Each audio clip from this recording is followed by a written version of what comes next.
coqueteando con cualquier quimera. Ponga pues muchísima atención y aprenderse toda la lección.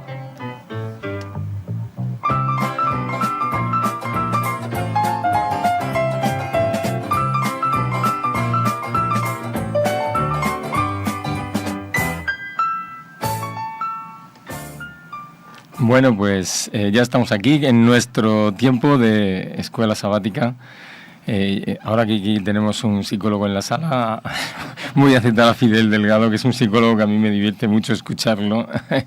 y él, hoy, esta semana, o sea, hemos hablado esta mañana, perdón, de tecnología, de GPS, pero es que cualquier cosa que nos llega en esa inmediatez por las redes sociales, pues tiene que durar poquito. Si no, no lo vemos. Entonces, dedicar un poco más de tiempo, profundizar.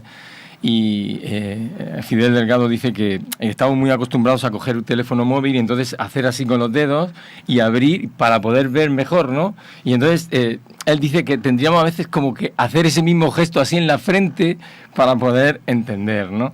Y eso es un poco lo que quería decir. La palabra clave sería profundizar. Entonces este es un tiempo que nos regalamos para poder profundizar en el estudio de las Escrituras, esta lección 2 de la epístola a los Efesios, muy jugosa, donde podremos analizar esos versículos que nos propone la lección y podemos sacar de ellos una enseñanza positiva para nuestra vida. Pero antes de ello vamos, como cada vez, a ver la Escuela Sabática Live. La historia cuenta que el 20 de julio de 1969 el hombre llegó a la Luna. A bordo de la nave espacial Apolo 11. Correcto. ¿Recuerdan el nombre del primer hombre en pisar la Luna? El comandante de la misión, Neil Armstrong. Así es. ¿Sabían que 25 años después el comandante Armstrong escribió una nota de agradecimiento? La nota iba dirigida al equipo creativo que diseñó el traje espacial en el que dio esos pasos históricos. Armstrong lo llamó el diseño espacial más fotografiado de la historia y bromeó con que logró ocultar a su feo ocupante. Pero su gratitud era por algo mucho más grande. Ese traje le preservó la vida y lo describió como resistente, confiable y hasta se podría decir encantador. Generalmente, nosotros le agradecemos a Dios por cosas terrenales. Por el trabajo, la vivienda, la familia. Exacto. Pero en Efesios, Pablo comienza su carta alabando a Dios por algo mucho más grande. Alabado sea Dios, Padre de nuestro Señor Jesucristo, que nos ha bendecido en las regiones celestiales con toda bendición espiritual en Cristo. Lección 2. El gran plan cristocéntrico de Dios. ¿Qué es eso tan grande por lo que Pablo le agradece a Dios? Oigan bien, así como el traje espacial de Armstrong fue diseñado cuidadosamente para preservarle la vida en la atmósfera de la Luna, Dios diseñó cuidadosamente un plan para preservarnos la vida en la atmósfera de pecado en la que vivimos después de la caída. Y es por ese plan de salvación que Pablo se desborda en alabanzas y gratitudes a Dios. Está bien dar gracias a Dios por el trabajo, la vivienda o la familia, pero en Efesios 1, Pablo nos enseña que hay cosas más grandes por las cuales agradecer. Por eso la pregunta de esta semana es, ¿qué grandes razones nos da Pablo para alabar y dar gracias a Dios? En primer lugar, porque Dios nos eligió. La primera gran bendición por la que Pablo le agradece a Dios está en los versículos 4 y 5. Dios nos escogió en Él antes de la creación del mundo, para que seamos santos y sin mancha delante de Él. En amor nos predestinó para ser adoptados como hijos suyos por medio de Jesucristo. Un momento. ¿Nos escogió antes de la creación del mundo? ¿Nos predestinó? ¿Significa esto que Dios escogió de antemano quiénes se salvan y quiénes se pierden? Oigan bien, Pablo no se está refiriendo a ese tipo de predestinación. Empecemos por recordar algo que señalamos en el video anterior. Si bien la carta originalmente iba dirigida a los Efesios, era una carta circular. Lo que significa que sus palabras eran para todos los creyentes. Exacto. Pablo nos está diciendo a todos los creyentes que Dios nos escogió como sus hijos, pero en última instancia, ¿quién es el que decide creer o no creer? Cada uno de nosotros. Correcto. Es como si papá dijera, todos los que se suban al bus serán escogidos para ir gratis a la playa. Aunque el bus todavía no haya abierto sus puertas, ya papá predestinó a un grupo para ir gratis a la playa. Los eligió para bendecirlos. Pero en última instancia, subirse o no a ese bus es una decisión de cada persona, no de papá. Papá quiere que todos se suban al bus. Pero papá no obliga a nadie. Así es. En la primera carta a Timoteo, el mismo Pablo afirma que Dios quiere que todos los hombres sean salvos y vengan al conocimiento de la verdad. ¿Lo notan? Ni Pablo ni ningún otro escritor de la Biblia sugieren que Dios haya predestinado a ciertas personas para que sean salvas y a otras para que se pierdan, sin tener en cuenta la elección hecha por las personas. Lo que pasa es que las cartas de Pablo no se pueden leer a la ligera. Creo que el doctor Lucas lo sabía muy bien. El mismo apóstol Pedro dice que si bien Dios le dio a Pablo sabiduría para escribir, en sus cartas hay algunos puntos difíciles de entender que los ignorantes e inconstantes tergiversan. Pero aquí el punto difícil ya fue aclarado. Subámonos al bus de la salvación, pues los que se suban ya fueron predestinados para ir al cielo. En segundo lugar, porque Cristo nos redimió. La nota de gratitud del apóstol Pablo incluye otra razón para alabar y dar gloria a Dios, que Cristo nos redimió. En Él tenemos la redención mediante su sangre, el perdón de nuestros pecados, conforme a las riquezas de la gracia. La palabra griega traducida como redención en Efesios 1:7 es apolutrosis, que indicaba la compra de la libertad de un esclavo. Tíquico, que era efesio, sabía perfectamente el significado de redención. Aún escucho el eco de la voz del traficante de esclavos subastando su mercancía y el frío chirrido de las esposas de un esclavo. Cuando el Nuevo Testamento habla de la redención, destaca el costo de liberar a los esclavos. ¿Alcanzas a entender el grande significado de lo que escribió Pablo? Que Cristo nos liberó de nuestra esclavitud del pecado. Y que pagó el precio con su propia sangre. En Cristo Dios nos da libertad y dignidad. Exacto, ya no somos más esclavos. Como escribió Alistair McGrath, ser redimido es ser tratado como una persona, no como un objeto. Es llegar a ser ciudadano del cielo, en lugar de un esclavo de la tierra. En este punto, hay una pregunta que vale la pena responder. ¿Por qué el plan de la redención se hizo antes de la creación del mundo si el hombre aún no existía? Muy bien, tal vez la mejor manera de entenderlo en términos humanos es comparando el plan de salvación con un dispositivo de seguridad. Papá le dice al niño: si metes el cuchillo en el tomacorriente, ciertamente morirás. Pero papá, preocupado por las decisiones que pueda tomar su hijo, implementa un dispositivo de seguridad llamado interruptor de circuito por fallo a tierra. Los ICFT detectan cualquier diferencia en la corriente del sistema e interrumpen la corriente eléctrica en milisegundos. De esta manera, si el niño mete el cuchillo en el tomacorriente, el interruptor del circuito se activará, detendrá la corriente y salvará al niño de la muerte. ¿Lo notan? Dios dijo a Adán y a Eva que si pecaban, ciertamente morirían. Sin embargo, no murieron. ¿Por qué?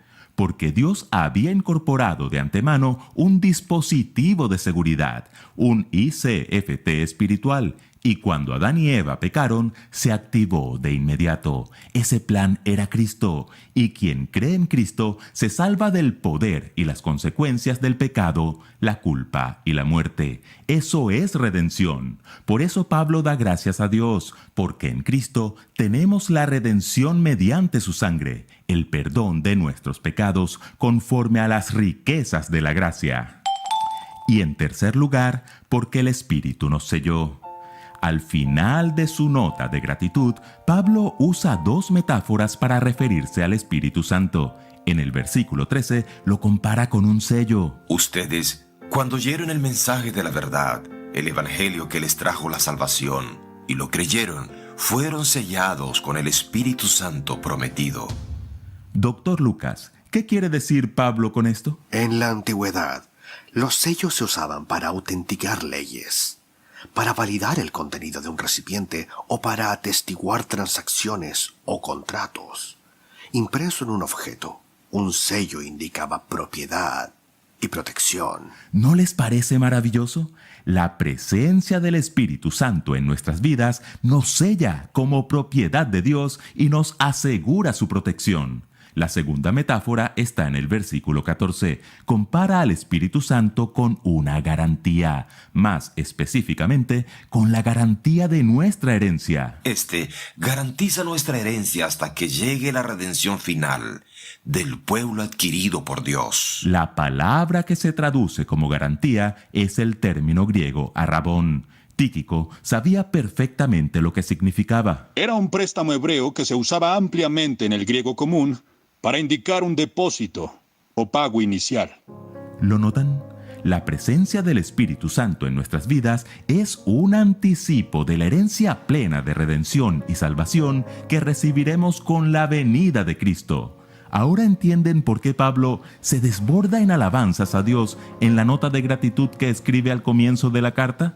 Sí, es bueno agradecerle a Dios por el trabajo, la vivienda o la familia, pero hay cosas más grandes por las cuales agradecer, porque Dios nos amó desde antes de crearnos, porque Cristo nos redimió para hacernos libres del pecado y de la muerte, y porque el Espíritu Santo nos selló y nos garantizó la salvación. Si Neil Armstrong agradeció por su traje espacial, ¿no agradeceremos nosotros por el gran plan cristocéntrico de Dios? Alabado sea Dios, que nos ha bendecido en las regiones celestiales con toda bendición espiritual en Cristo. Bueno, pues tras este repaso gráfico de lo que es la lección, que hoy tiene palabras clave que vamos a diseccionar muy bien. Acababa la presentación con ese versículo de alabado sea el Dios y Padre de nuestro Señor Jesucristo, que en Cristo nos bendijo con toda bendición espiritual en los cielos, ¿no? Alabado sea Dios. Hay ocasiones en nuestra vida en las que decimos bendito sea Dios, alabado sea Dios, cuando las cosas salen bien, cuando estábamos ahí apurados.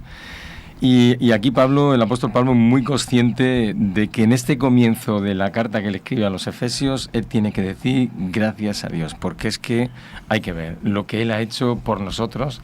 Y en esta epístola llama mucho la atención, no sé si lo recordasteis la semana pasada, yo lo digo, es las veces que aparece la expresión en Cristo o en Él. Es muy importante, ¿eh? ¿De acuerdo? En la base esa que tenemos. Así que hay mucho que agradecer a Dios. ¿No pensáis así, Esther?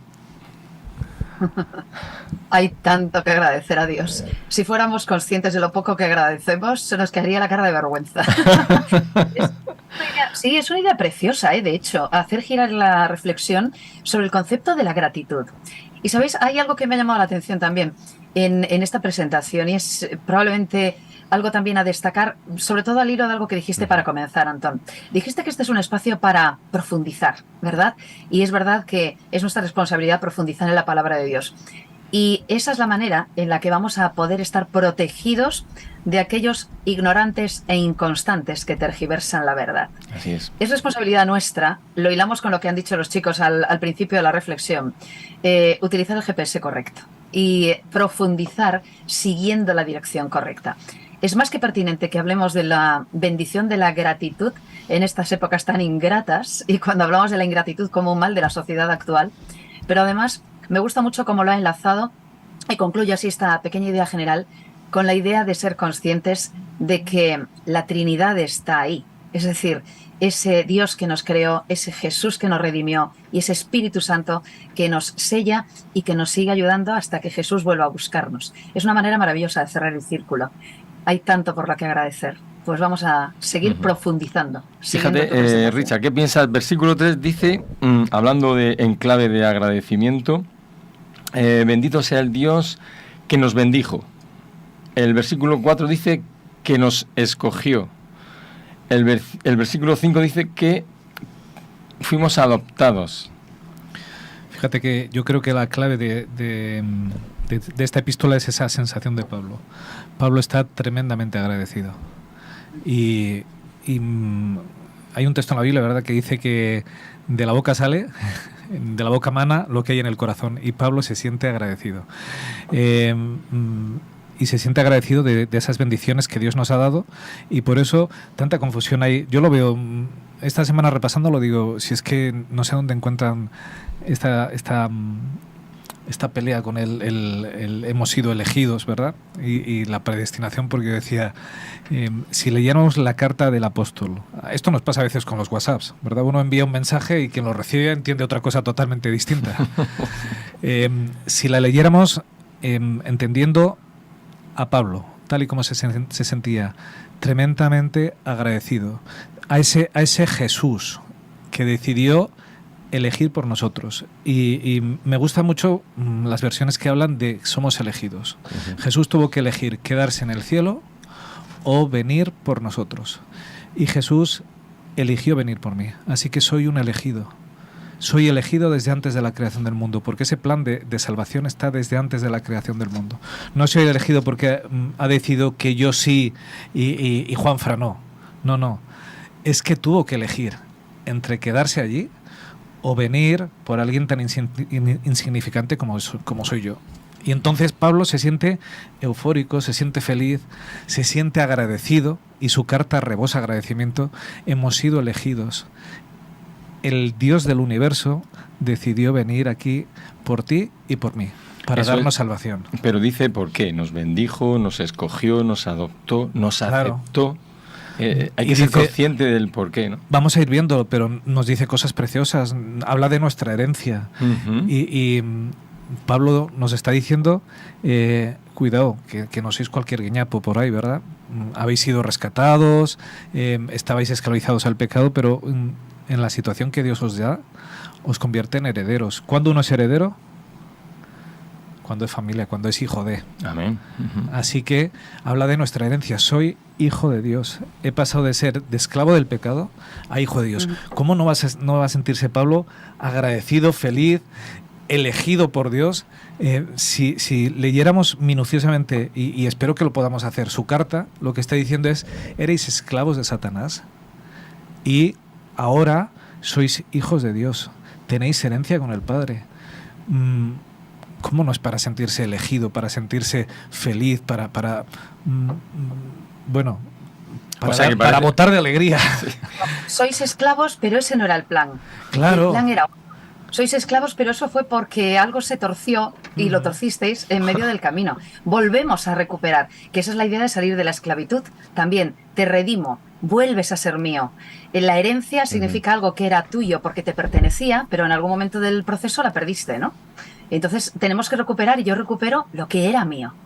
Vuelvo a tener derecho sobre ella, vuelvo a ser hijo de Dios. Sí, pasamos de puntillas, pero a mí me parece que el tema de la gratitud es básica. Es que Pablo no se puede reprimir a la hora de dar gracias por todo esto. Al ver lo que Dios hace por cada uno de nosotros, que es lo que, bueno, cuando uno lee la Biblia y pasa de los tópicos de que le han enseñado tradicionalmente, y uno dice, descubre a un creador, a un Dios que da el primer paso, y lo que estamos diciendo, que nos escoge, que nos adopta, que nos perdona. Hay referencias que Pablo no se puede reprimir. Él da gracias adelantándose a lo que hoy todo el mundo está de acuerdo. Se hacen talleres de gratitud, no tiene nada que ver con el cristianismo, y se apoya esta idea de hay que dar gracias porque tiene un efecto positivo sobre la salud mental, el terminar el día y decir, oye, voy a dar gracias por esto, ¿no? Motivos de agradecimiento. Sí. Incluso por las cosas que en apariencia nos parecen malas. Es decir, gracias porque se me ha pinchado una rueda. Pues incluso se nos insta, da gracias, porque seguramente gracias al pinchazo de la rueda te han pasado otras cosas, ¿no? Pero parece ser que hay una conexión, parece ser no, la ciencia ya lo tiene bastante elaborado, de que un efecto positivo sobre la salud mental, sobre la depresión, sobre el optimismo, sobre todas esas virtudes, entonces, nosotros los cristianos, que ya deberíamos haber avanzado un poquito más en ese recorrido de dar gracias, todavía a veces nos planteamos, anda, pues no he dado gracias, anda, pues hay que dar gracias, ¿no? Pues sí. Es que es una actitud de vida. Recordemos que este Pablo, que está feliz, pletórico, que se siente agradecido, es el que le han azotado, le han apedreado, ha sufrido naufragios, Pero su actitud de vida es: estoy agradecido porque sé que el Dios creador del universo ha venido aquí por mí. Entonces, no me quejo por lo que me pasa, porque me siento feliz, me siento dichoso, me siento mimado en sus manos. Y eso es una actitud de vida, eso no es algo que uno pueda decirlo si no lo siente. Por eso Pablo habla desde el corazón, y lo primero que lanza en el mensaje, que podía haber dicho muchas cosas, pero lo primero que dice es: tenemos que estar agradecidos por lo que Dios hace con nosotros. También es un reproche, pero qué desagradecido eres. Eso también se dice, ¿no?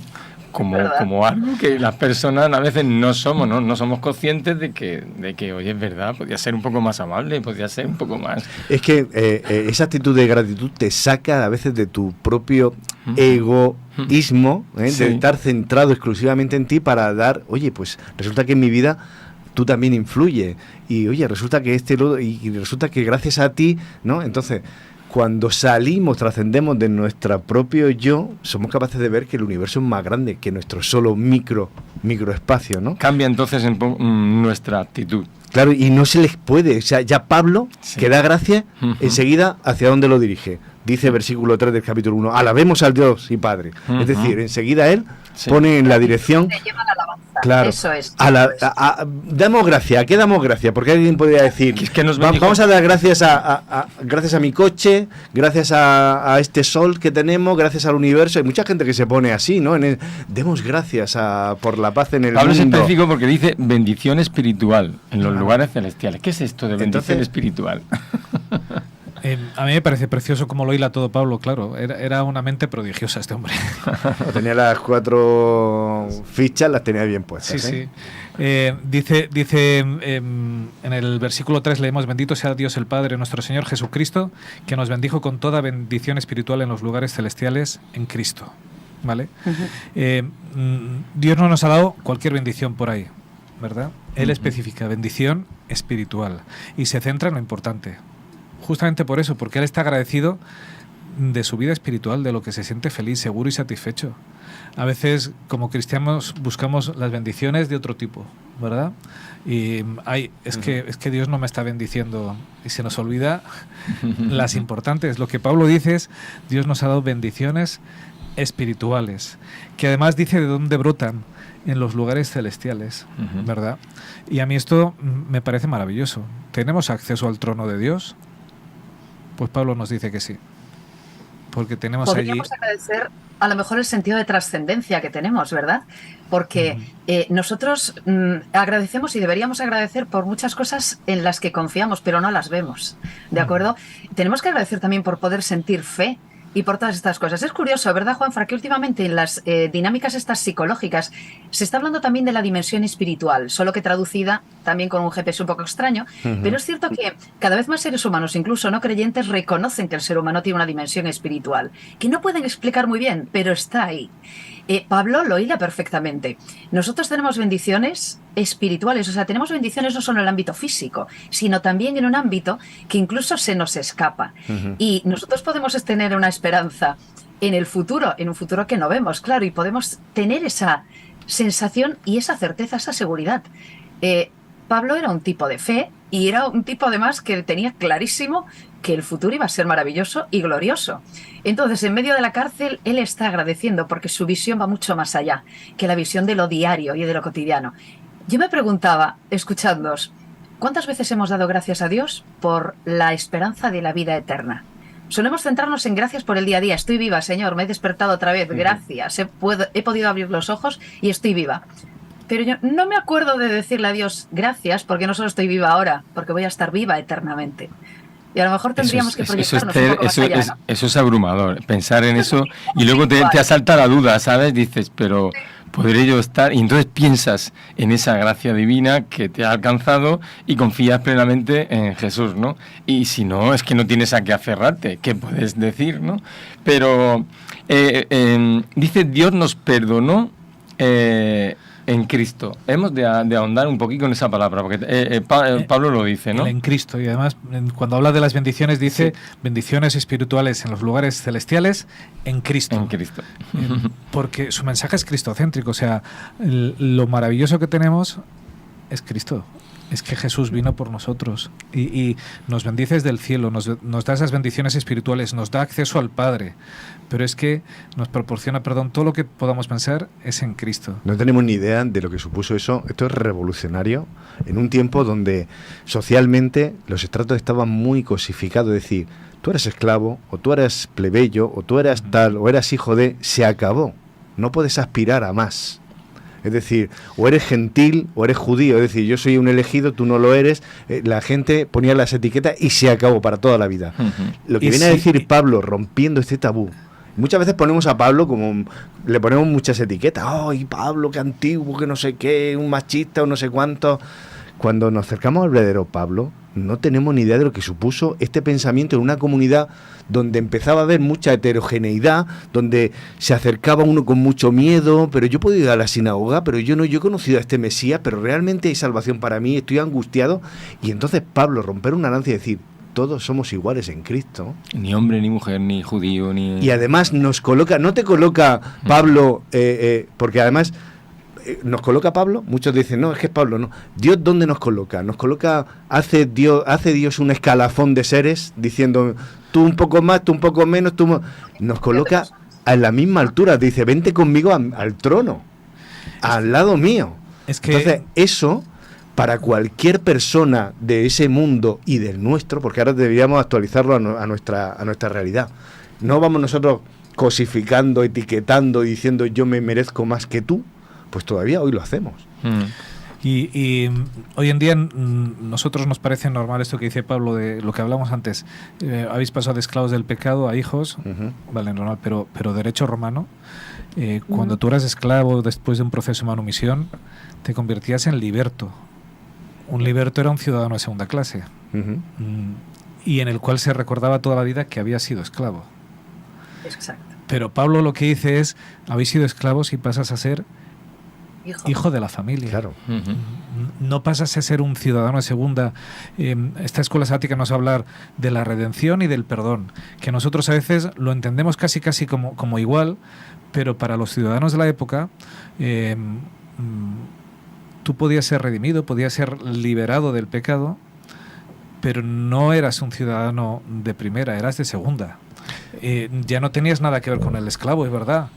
Pero ese perdón que nos da Dios es, me olvido de tus transgresiones, te vuelvo a situar en el mismo lugar de donde estabas al principio, eres hijo mío. A veces actuamos... Y eso es revolucionario para ellos, sí. Y lo tiene que ser para nosotros. O sea, si pensamos en el amor que Dios nos tiene, que dice, mira, no te puedo contar las veces que me has traicionado, pero te amo tanto que una vez que te he rescatado, te vuelvo a colocar de nuevo en mi mesa aquí, y además... va a volver a hacer de nuevo lo mismo. Deseo servirte porque es que estoy tan feliz de que vuelvas a casa. No somos conscientes de esto. A veces no se nos olvida, pero no hace falta irse a 2000 años atrás. Hace 100 años en Alabama, en todas las plantaciones sureñas donde todavía había esclavitud, el señor solía tener medio liberado a un negro que lo hacía su mayordomo y tal. Muchas veces ese era el peor con los iguales. Muchas veces ese hacía sentir la esclavitud todavía a los que eran igual que él, en el mismo color de la piel y tal.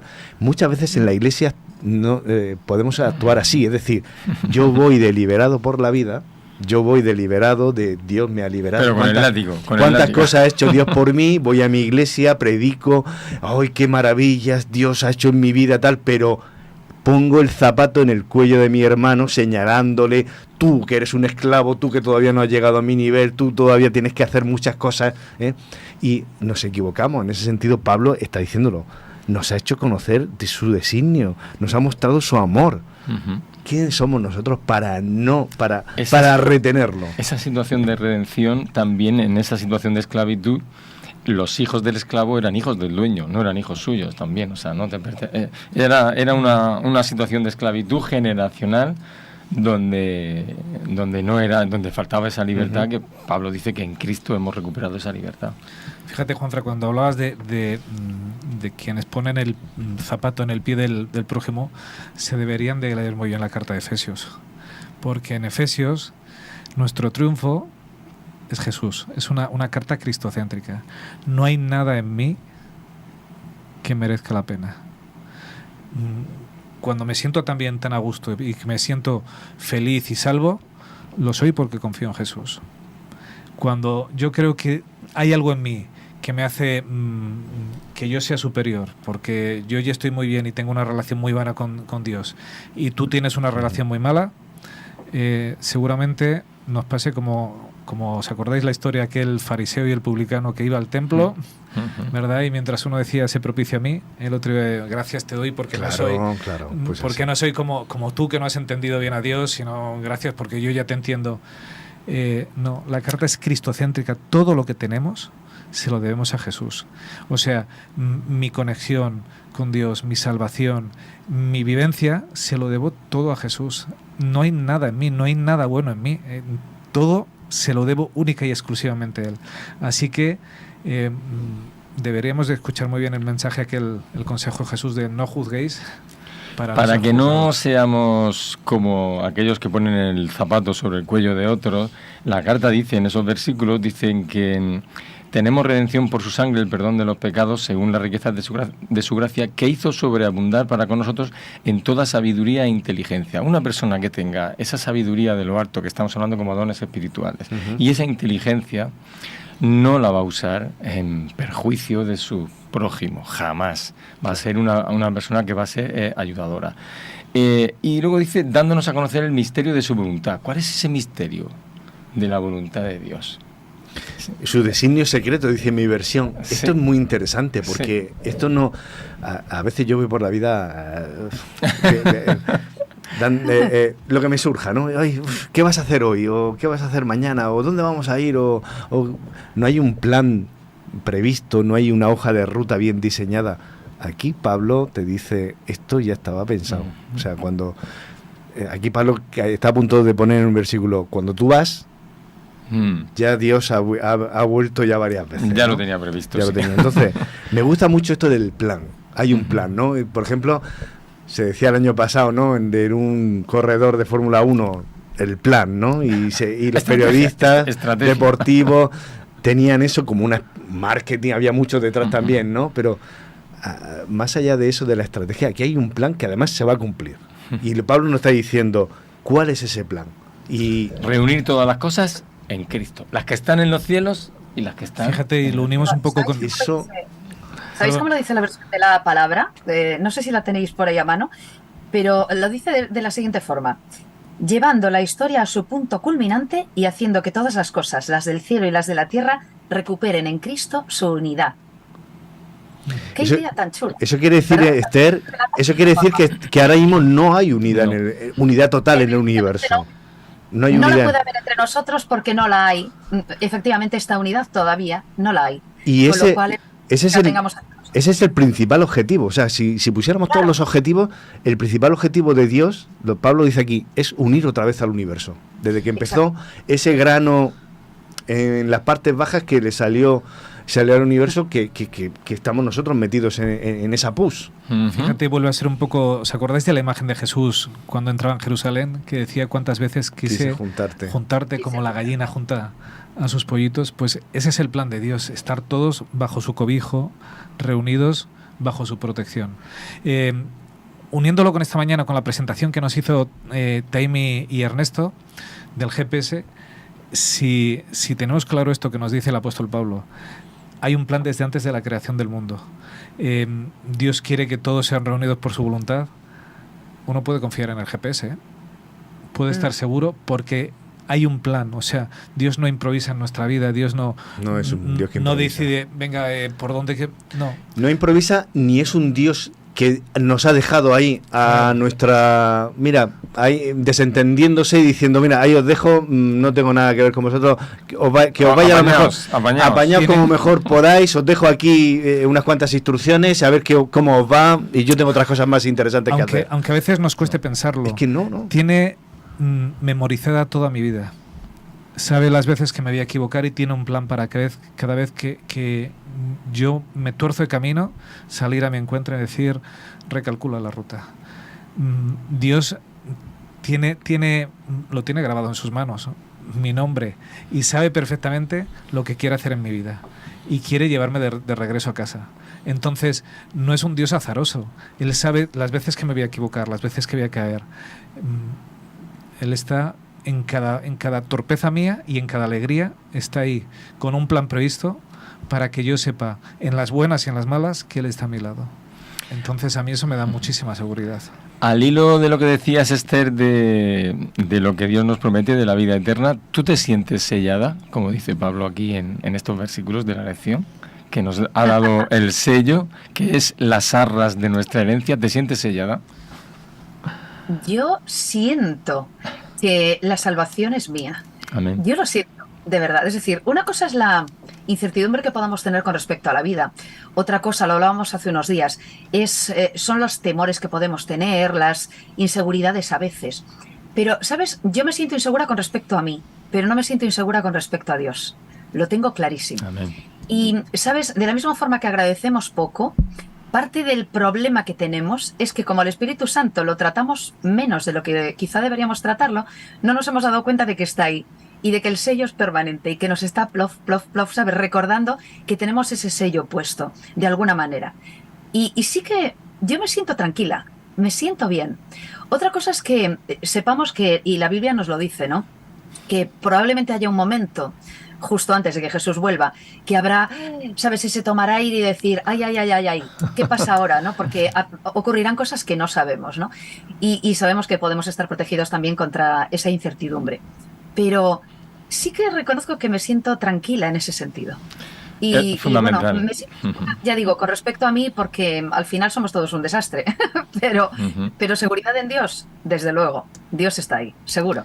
No queda otra, lo dice el propio Pablo, no porque nosotros tengamos una garantía que ofrecer, un aval, o tengamos esas propiedades, de decir, mira, todo lo que me respalda, ¿no? O sea, yo estoy seguro de que aquí no te voy a fallar, es que no depende de ti, ni de mí, ni tú, ni de Depende de él. Es por gracia. Lo dice, es el paraguas de la gracia. Claro, y Pablo nos deja respirar, diciendo, tranquilo, porque dice, el Espíritu Santo es la garantía de que recibiremos la herencia que Dios nos ha de dar. Eso es.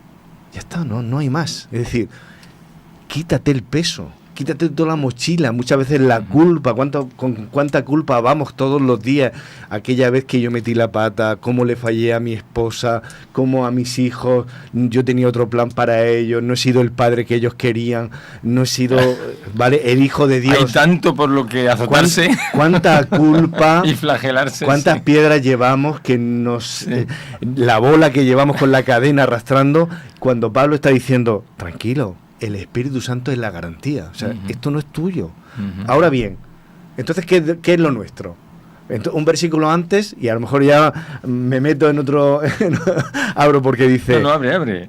Y creísteis en Cristo, es decir, también vosotros cuando oísteis el mensaje de la verdad. Es decir... Has dicho dos cosas, oísteis y creísteis, ¿vale? O sea que son verbos de acción que tiene ahí Pablo, ¿no? Y creísteis en Cristo, lo digo porque entonces es a partir de entonces cuando tú, Antón, decías, se produce el sellamiento.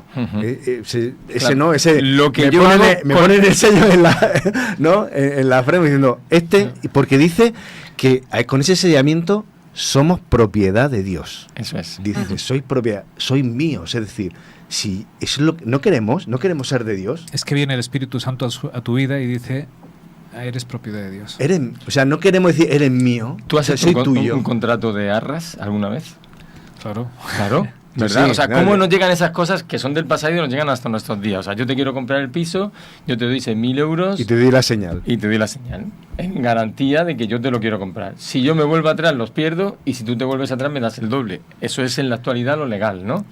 Pues aquí Dios dice, yo te doy la vida eterna, pero para que sepas que yo me comprometo contigo, ahí tienes ya el Espíritu Santo sobre ti. Esa es la garantía, y eso es lo que dice Pablo. Ojo. Es una formalización, una legalidad de que ese contrato va en serio. Y un compromiso de parte de Dios. Claro, y el compromiso es desde ese momento. Sí. Porque muchas veces decimos, bueno, ya cambiaré cuando llega al cielo, ya la herencia, ya... Y lo ponemos todo en algo cuando... Sí, yo sé que tengo que en mi vida hacer ciertos cambios, yo tengo que arreglar estas cosas con mi hermano, con mi primo, con mi amigo, ya y lo ponemos todo y vamos dilatando, cuando Dios nos está diciendo, esa realidad de vida nueva es ya.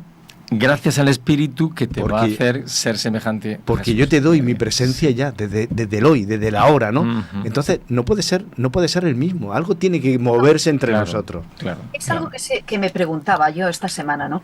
Claro, aquellos que no hemos sido esclavos, claro, probablemente no entendemos la desesperación por la liberación, ¿verdad? Yo lo he pensado muchas veces. Todavía hay esclavos en la actualidad. Hay gente que trabaja en el régimen de semiesclavitud y hay lugares del mundo en los que todavía hay esclavitud. Sin duda. Pero aquellos que no hemos vivido como esclavos, probablemente, claro, nos falta un punto, ¿no?, para entender desde la perspectiva humana lo que puede ser la desesperación por volver a ser libre o por ser libre. Y sabéis, hay algo horroroso, y tú lo comentabas antes, también lo comentabas, creo, Antón, se heredaba la esclavitud. Es decir, tú eras hijo de esclavo y eras obligatoriamente esclavo. Tus hijos iban a ser esclavos. No tenías posibilidad de vivir en un régimen de libertad. O te convertías, efectivamente, en un ciudadano de segunda. No tenías opción a ser otra cosa. Yo me preguntaba esta semana, ¿yo me he sentido alguna vez suficientemente desesperada por ser esclava del pecado y he querido sentir esa liberación? La liberación de verdad. El volver a ser hija, después de haber perdido, ¿no?, esa sensación. Probablemente habría que reparar en una reflexión que yo me hacía en lo que puede significar la verdadera liberación. Porque si yo no he sentido todavía esa necesidad, aún me falta un poco, creo.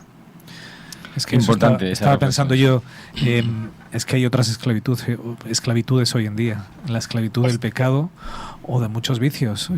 Yo me acuerdo de los vicios. Claro, por ejemplo, gente que ha fumado o que se han drogado, cómo se sienten liberados, cómo se sienten libres. Sigue habiendo esclavos.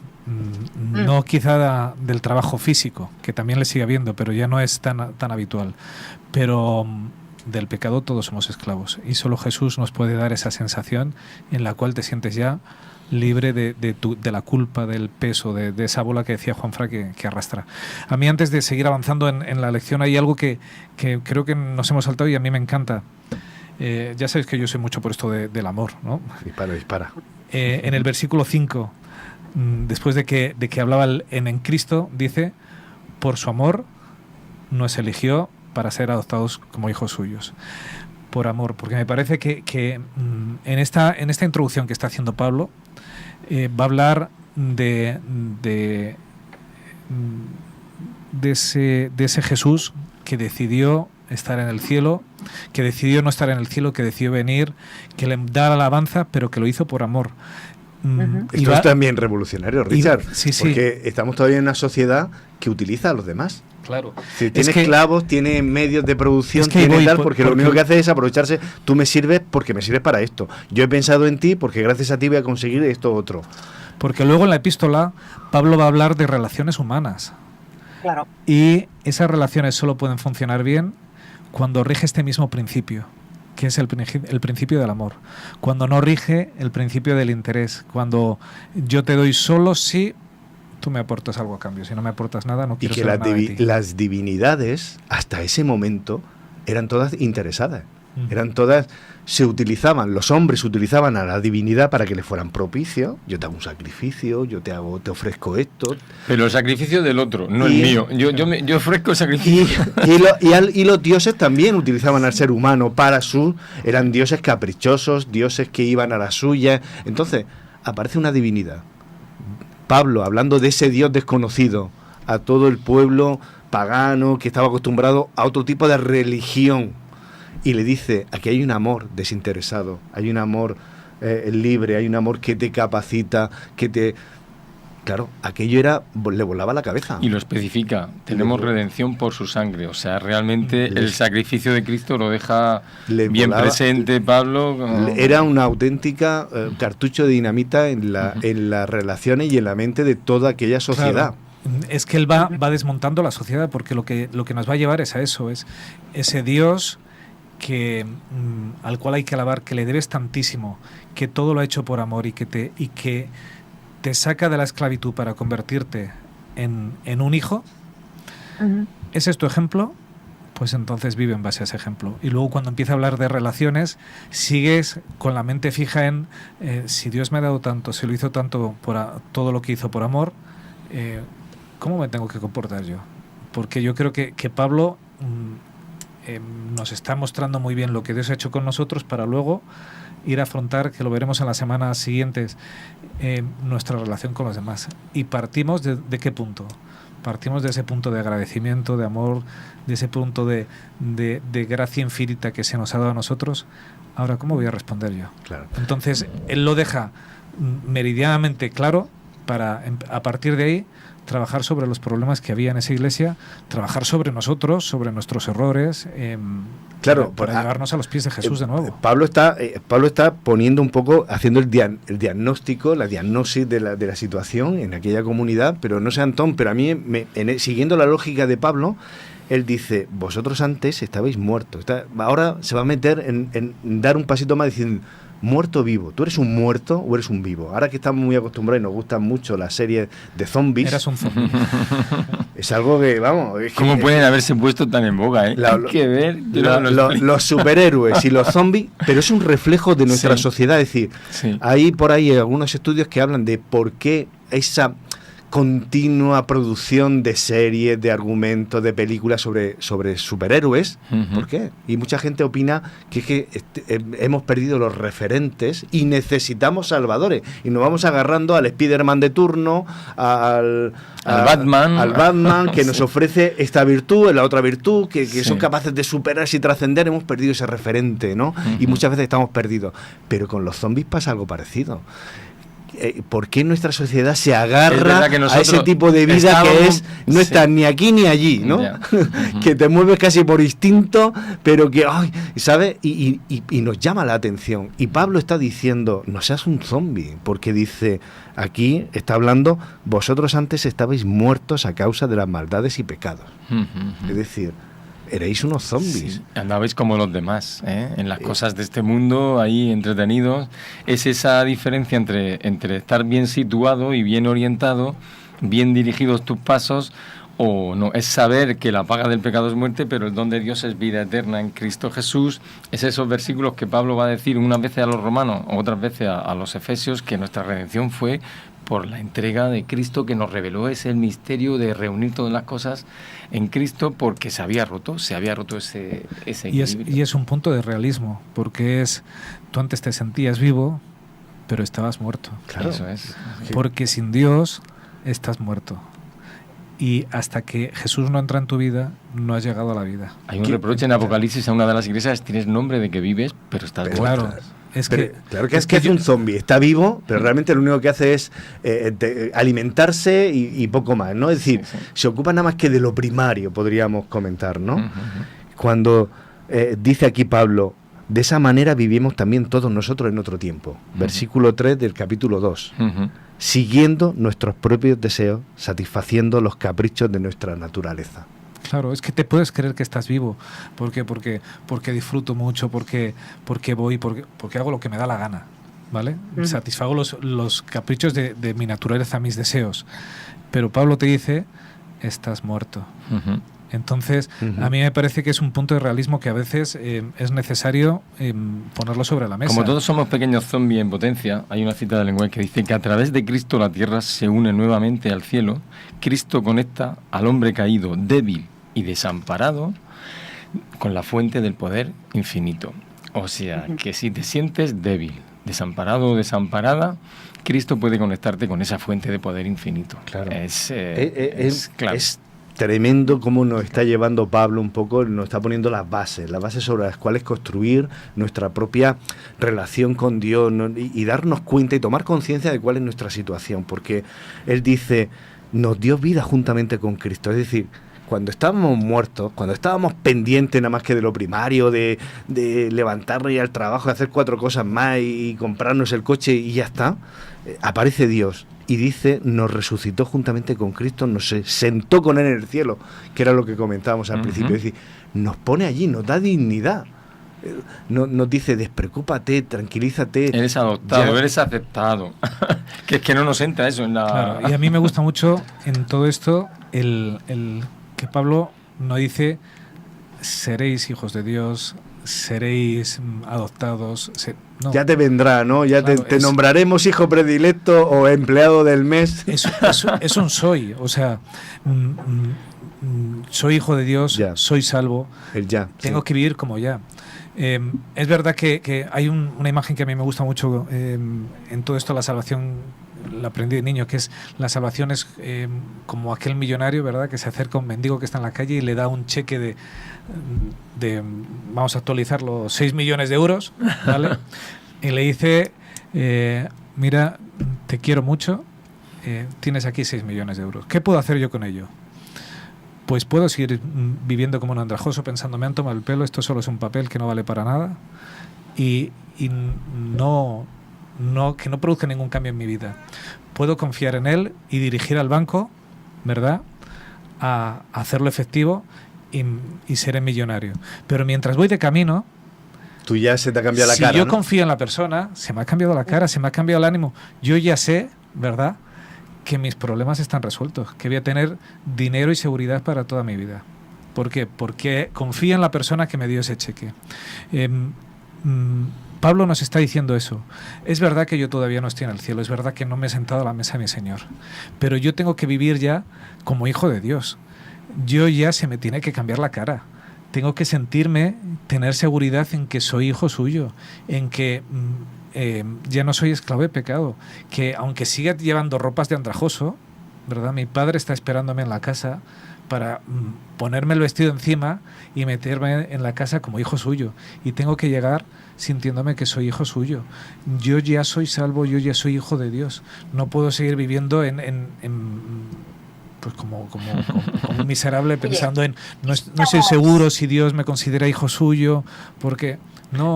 Esther, ¿has visto la película Jenny Eyre, que recibe una herencia ella y al final se vuelve muy rica de un tío que tenía por allí por las Américas, por las Áfricas, ¿no? Oye, ¿me dejáis hilarlo con uno de los versículos que todavía no hemos tocado, el capítulo 1, que está en uno de los versículos? Pues estaba pensando yo, fijaos, en el versículo 12, yo tengo la versión de la palabra por aquello de leerlo en otra versión, sumada a los textos que habitualmente vemos, ¿no? Así nosotros, que justo hila con lo que estaba diciendo ahora Richard, los que habíamos puesto nuestra esperanza en el Mesías, nos convertiremos en himno de alabanza a su gloria. ¿Qué quiere decir esto? Porque claro, efectivamente, ¿qué tipo de vida estoy viviendo yo si yo ya creo esto? Si es verdad que esto es real, si es verdad que yo creo esto, si es verdad que, como acaba de decir justo en los versículos anteriores, yo reconozco que estoy de nuevo unida con Cristo, ¿qué tipo de vida llevo? Eso por una parte, es decir, soy un ser que está dando gracias y que está alabando, pero por otra parte, ¿qué quiere decir? Que yo también sea convertida en un himno de alabanza a su gloria. Es que el tipo de vida que yo llevo cuando ya estoy liberada es algo que da fe del Dios en el que he creído, del Dios que me ha redimido. Estaba pensando yo cuando leía este texto, el cielo se alegra cuando un pecador se arrepiente. El cielo se alegra, ¿verdad? Lo sabemos, cuando alguien ha vuelto a casa, cuando hemos vuelto tras ser redimidos, a casa de nuestro Padre, ¿verdad? Se hizo fiesta en casa del Padre cuando el Hijo pródigo volvió. Hay mucha fiesta que todavía no estamos celebrando. Y esa vida del cristiano que vuelve a estar en casa es una vida que da alabanza de la gloria de Dios. Podemos estar dando testimonio del Dios en el que hemos creído. Y yo creo que es una idea bonita también pensar en unir otra vez, volvemos al principio de la lección, redención con alabanza. Porque yo voy a ser un ejemplo vivo, no de que vivo de otra manera, no soy un zombie, sino que soy un ejemplo vivo del Dios que me ha redimido. Tiene que convertirme en un ser de alabanza, ¿verdad? Y alabanza para otros. Bien, pues versículo 13. En él también vosotros, habiendo oído la palabra de verdad, el evangelio de vuestra salvación, y habiendo creído en él, fuisteis sellados con el Espíritu Santo de la promesa, que es las arras de nuestra herencia. O sea, habiendo oído, podemos creer o no creer. Esa es la cuestión.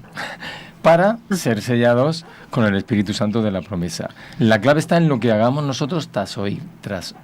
Esa es la clave. Fíjate, y vuelve a la misma idea, que yo creo que esto lo tenemos que insistir muchas veces. Si yo he oído y creo, el texto no dice seréis sellados, ¿verdad? Dice fuisteis sellados. O sea, las bendiciones de Dios llegan al instante.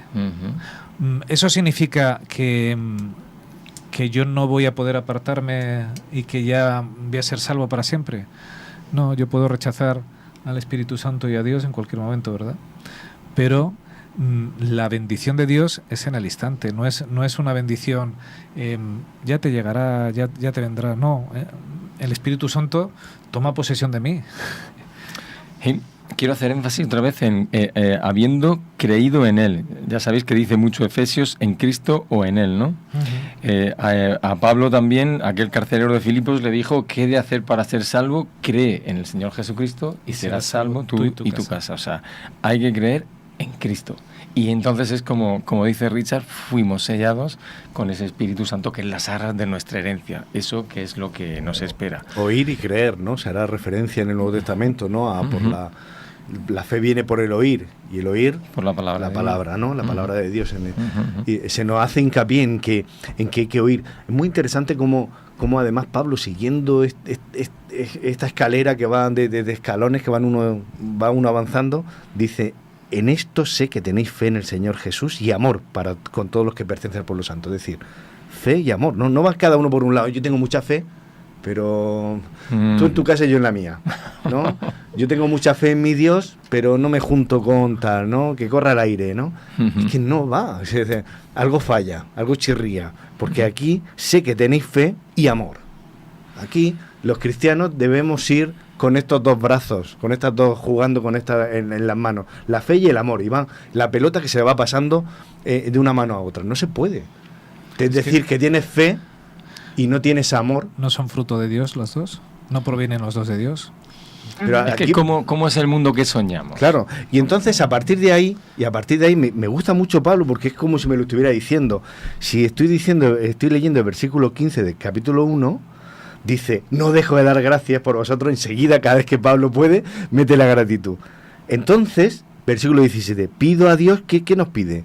Que entonces cuando podéis pedir sabiduría para entender su revelación y conocerle mejor. Nos dé espíritu de sabiduría y de revelación en el conocimiento. ¿Cuántos cristianos empezamos al revés? Empezamos por estudiar la Biblia, por entender mucho su revelación. Señor, yo quiero conocerte mejor, me voy a apuntar a 5 máster de teología, voy a saber qué significa esto, el Apocalipsis, es la tal, no sé qué. Y entonces después ya que venga la fe y el amor, ¿no? Oye, ven a ayudarme porque no puedo ir a Dios, que estoy estudiando mucho. Que venga la fe y el amor a mis hermanos y tal, pero lo primero es estudiar, lo primero es saberse la Biblia, todo de memoria, tal. Cuando aquí Pablo, la lógica de Pablo, me parece que es todo lo contrario. Dice, por eso sé que tenéis fe en el Señor Jesús, y amor los unos con los otros. Amén, sí. Dar gracias. Y entonces dice, pido a Dios que os dé sabiduría. Entonces, cuando os podéis sentar en la escuela y os podéis apuntar a todos los cursos que queráis, pero primero se hace desde unas buenas relaciones comunitarias con tu Señor Jesús y con tus hermanos. Sí, una cosa no puede ir sin la otra. Es que vuelve esa escalera de Pablo, ¿vale? Nos ha mostrado el agradecimiento y el amor a Dios. Luego les va a decir lo que él está agradecido por ellos y cuánto les quiere, y veremos dónde acaba, que es en las relaciones, ¿verdad? Que a veces es donde falla. O sea, a veces lo que nos falla es el poner en práctica todo esto. Claro. Es una cuestión de la teoría la sabemos muy bien, ahora llévalo a la práctica. No, es que a mí me gusta, tú me das todas las piezas del puzzle bien ordenado y yo lo desordeno y yo me monto otra imagen diferente con las mismas piezas. Muchos cristianos... Te acabo de preguntar, Antón, ¿qué tipo de mundo queréis? Claro. ¿Y qué tipo de tierra nueva queremos? Recordamos que había gente que estuvo trabajando con Jesús, que preguntaba a qué lado del trono le iba a tocar, ¿verdad? Sí. Claro, y es posible, ¿verdad?, que también a lo mejor cuando nos imaginemos la tierra nueva, no nos imaginemos una tierra nueva en la que todos seremos libres, ¿no? Entonces, claro, realmente queremos vivir en una tierra nueva en la que todos vamos a ser iguales, en la que, ¿verdad?, va a haber una concordia absoluta, pero no va a haber calles de primera, de segunda y de tercera. O queremos tener un chalet mientras otros tienen una chabola en la tierra nueva. Claro que no. Unas cosas, Esther, porque hemos pasado de puntillas sobre otra de las palabras clave de la lección. ¿Crees que tú estás más predestinada que nosotros a la salvación? Hay gente que cree que sí. Lo que pasa es que predestinación no tiene que ver con nosotros, tiene que ver con Dios, que es el que lo sabe todo. Hemos sido creados para buenas obras, lo cual no quiere decir que estemos haciendo buenas obras todo el tiempo. Hemos sido creados para ser felices, lo cual no quiere decir que seamos felices todo el tiempo. Y hemos sido diseñados, ¿verdad?, para vivir eternamente y sin embargo enfermamos y morimos. El plan de Dios era otro. Y lo que quiere decir eso, y es bueno incidir en ese asunto, es que Dios, que lo sabe todo, ha hecho un diseño del plan de redención, nos ha diseñado además formando parte de ese plan de la redención, pero bueno, precisamente uno de los resultados de la libertad es que haya quienes hayan escogido otra cosa. Y ahí está el enemigo pues intentando torcer los planes. Pero hemos sido predestinados para salvación. Y es de lo que estamos hablando. Hemos oído, hemos creído, pues a partir de ahí volvemos otra vez al punto de partida. Y fíjate que de nuevo con esta idea está esto del mensaje WhatsApp, que uno escribe una cosa y otro entiende otro. Porque esto de la predestinación, mucha gente lo entiende como unos se han elegido para bien, ¿verdad? Para ser salvos y los otros no. Predestinados para salvación. Eso significa que antes de que comenzaran las cosas, ¿verdad? Y volvemos a leer a Pablo, antes de la fundación del mundo, Dios ya decidió que el ser humano se iba a perder o iba a buscar una vía de salvación. Iba a buscar una vía de salvación. ¿Hemos sido predestinados para salvación? Sí, desde antes de la creación del mundo. Y todos. El texto no dice que unos sí y otros no. No, además Pablo en otro lugar dirá, Dios quiere que todos vengan a... Pero es que además... Eso nos lo inventamos, ¿por qué?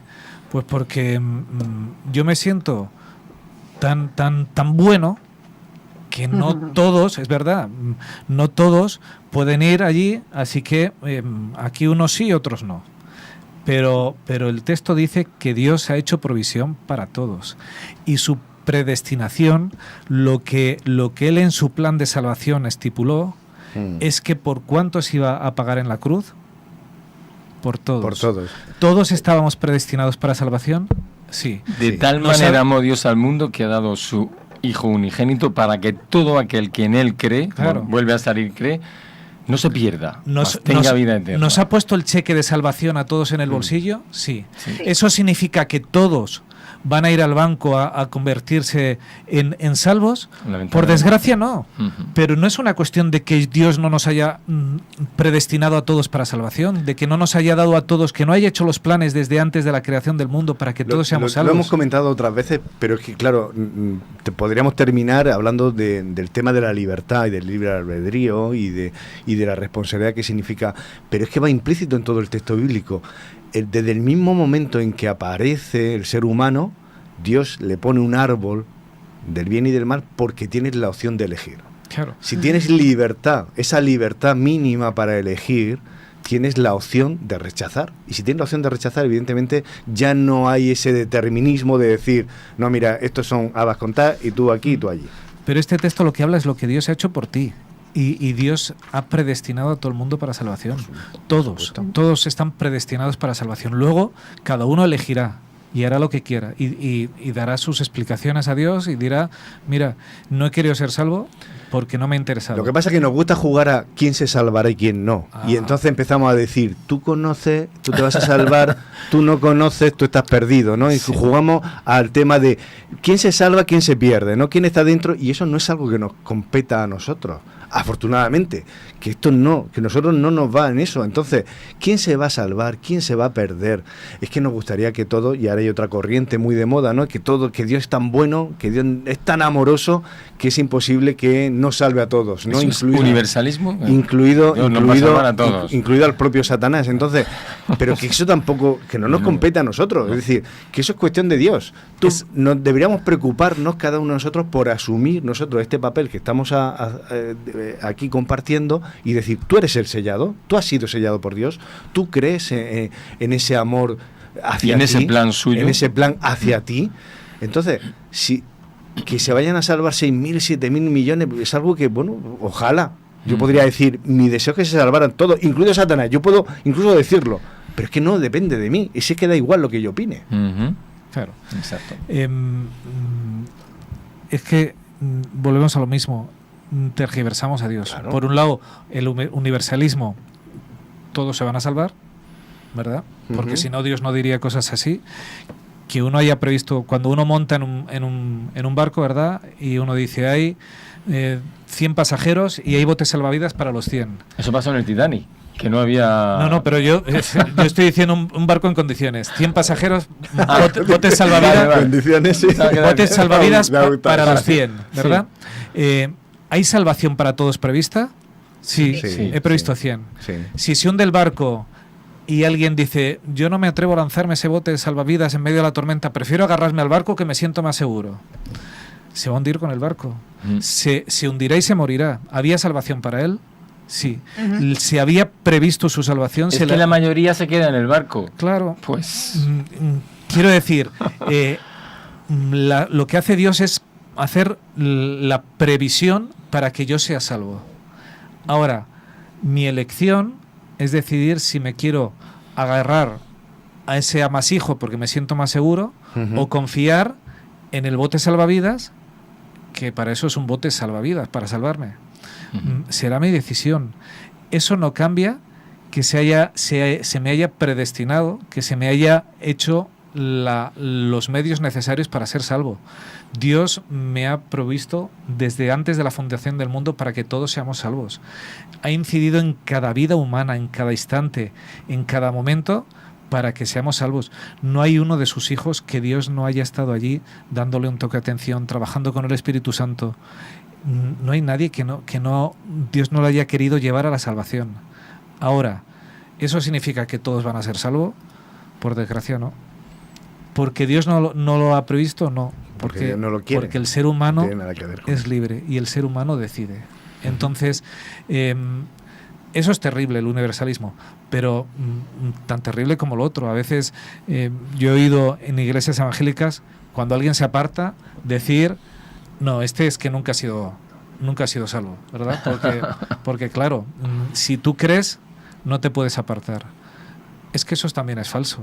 O decir que por pertenecer a tal o cual confesión religiosa ya automáticamente ya está apuntado, ¿no? Es que había un sello, que hay quienes traducen el sello como, ¿sabes?, pertenecer a cierto grupo humano o grupo religioso. El sello no es ese, efectivamente. Había un querubín encubridor que adoraba a Dios, que era feliz, que era perfecto en todos sus caminos y que se apartó. Sí. Pues eso significa que podemos ser perfectos en nuestros caminos, que podemos estar con Dios y que podemos apartarnos. Si no permanecemos en Él, nos podemos apartar. Así que ni por un lado de que todo se salva, ni por el otro de si te has apartado es que nunca has sido salvo. No. En cualquier momento yo puedo ir con mi cheque y darme la vuelta y no llegar al banco, ¿verdad? Bueno, pues por ir terminando... Perdona, Esther, ya como vemos la pantalla, por dar algún apunte a lo que es la lección. Por eso dice Pablo, alabado sea Dios, ¿no? Por ese plan que tenía, ¿no?, cristocéntrico de reunir todas las cosas que se habían quebrado, que se habían separado, ¿no? Así que, si queréis, comenzamos con una intervención para terminar cada uno. Adelante, Esther, por favor. Adelante, pues justo podríamos terminar, o yo terminaría de esta manera, al hilo de lo que estaba diciendo Richard.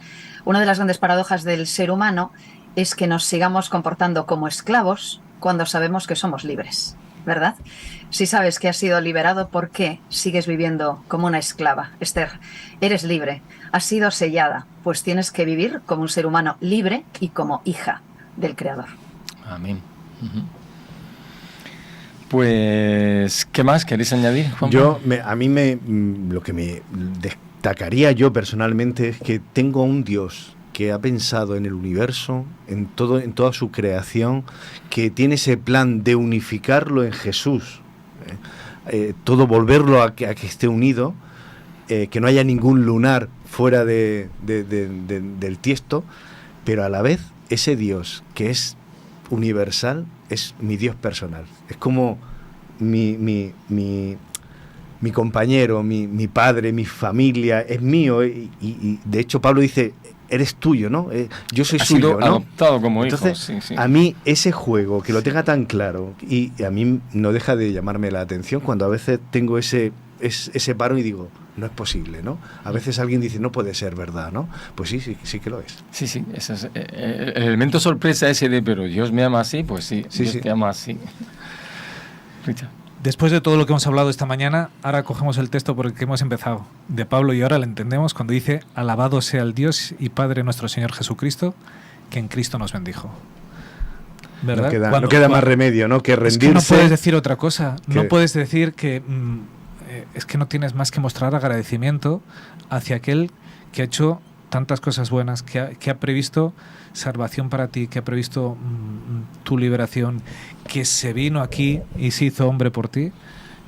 No puedes otra cosa que decir, mira, mereces toda la honra, toda la gloria, y no tengo otra cosa más que hacer que agradecerte por tanta gracia inmerecida. Richard, y lo vemos de lejos, es decir, cuando el profeta o el apóstol ve esa imagen profética de ese anciano de día sentado, rodeado de criaturas que dicen que están continuamente alabando y cantándole y dándole gracias, y nosotros nos suena así como de lejos, ¿no? Imagínate esos seres que no tienen, que les brota esa gratitud y no han pasado por la situación que hemos pasado nosotros de separación, de ruptura, de estar quebrantados. Lo dice el propio Jesús: ¿quién ama más?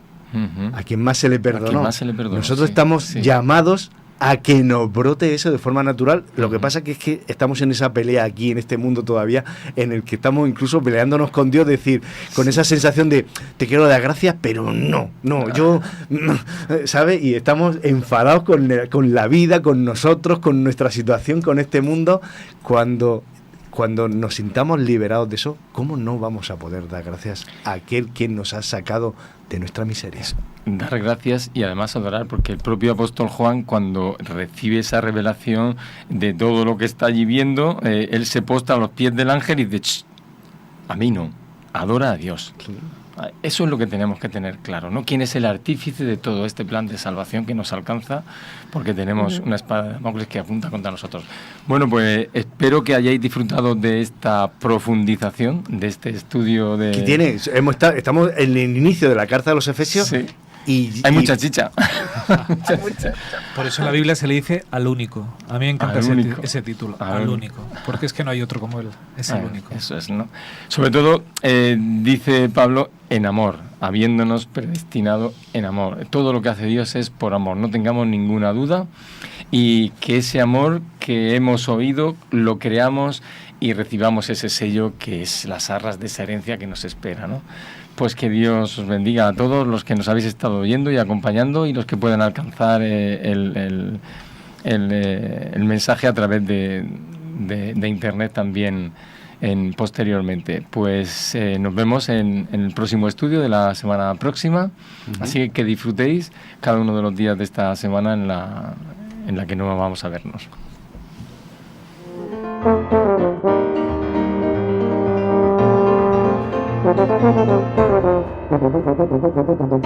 you.